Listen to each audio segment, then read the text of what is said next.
Truth Be Told 92 here. This is a video that I'm meaning to make. Anyways, I am a part of a black student union at my university, and they had a great presentation this past Wednesday when they had their weekly meeting, and it was about black sexuality, and I feel like that was just an amazing presentation. First of all, you had two perspectives. You had a female perspective and you had a male perspective. It looks like I'm flicking you off, but I'm not. You had two perspectives, and it was just really well presented because it allowed, you know, females and males to see what the opposite sex really is thinking, or how they view sex and what they expect out of sex and what they expect out of the opposite sex and relationships and so on. So it was really cool to be able to see that, because very rarely do we actually have a discussion where men and women are talking about sex in an open forum without, you know, people trying to yell at somebody, cuss somebody out, all that. So anyways, what I want to talk about is black sexuality, just a quick snippet of what I received in the presentation. First of all, unfortunately, as a black person, let's face it, we live in a European-based society, world, customs, culture. So pretty much a lot of us have assimilated into the European customs, culture, society, and we've picked up some of their culture aspects, and it doesn't really mesh well with our culture aspects because we're not European. That's just, it is what it is. It's not us.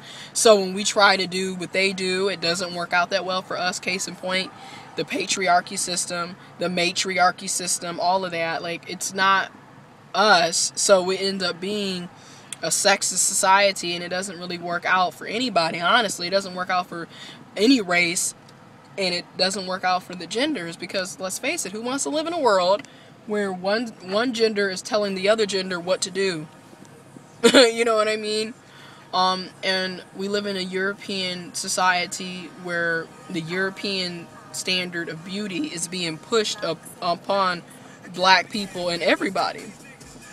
First of all, for black women and black men, we live in our bodies have always been sexualized. You know, from the beginning of time, especially during slavery, where we had situations like Sarah Baartman. If you don't know who Sarah Baartman is, please go on Google and type her in. Where they had this black woman, this African woman's body, you know, on display, even when she was dead, showing off her large labia of her vagina, her buttocks, her hips, her thighs, her breasts.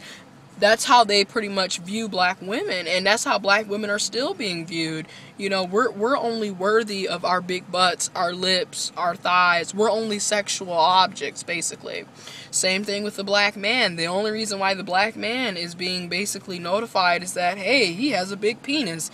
Well, that's the only thing that he has to offer. You see what I'm talking about? Like, they basically view black people as just sexual predators and objects.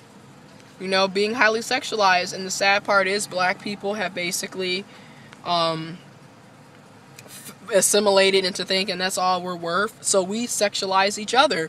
You know, all you gotta do is look at rap videos where you have half-naked women 24/7.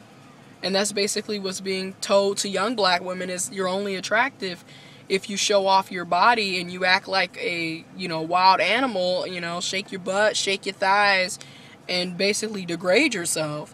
Black men are being shown that, hey, you know, if you're not screwing everything that walks, you're not, you know, putting your penis in everything and getting hoes, then you're not a man, you know. And that's like, that really plays on the psyche, you know, because once again, we're basically promoting being a hoe, being a dog.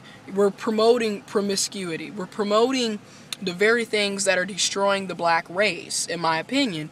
You know, we want to complain about high rates of HIV and STDs, sexually transmitted diseases, STIs, sexually transmitted affections, and abortions and unwanted pregnancies, but yet we're promoting it by telling our young men and women, our young black men and women, that, you know, you're only worthy of how big your penis is. You're only worthy of how big your breasts or your ass is. Well, if that's the message that we want to send out to America and to our young black men and women, then it's no shocker that we have high rates of STDs and STIs and abortions and unwanted children. It's no shocker that we have unhealthy relationships between men and women, and when it comes to sex, we just view each other as objects. We don't even view each other as people or human beings, for a lack of a better term. So that's a little snippet of what I received from the Black Sexuality presentation. Let me know what you guys think in the comment box below. Deuces.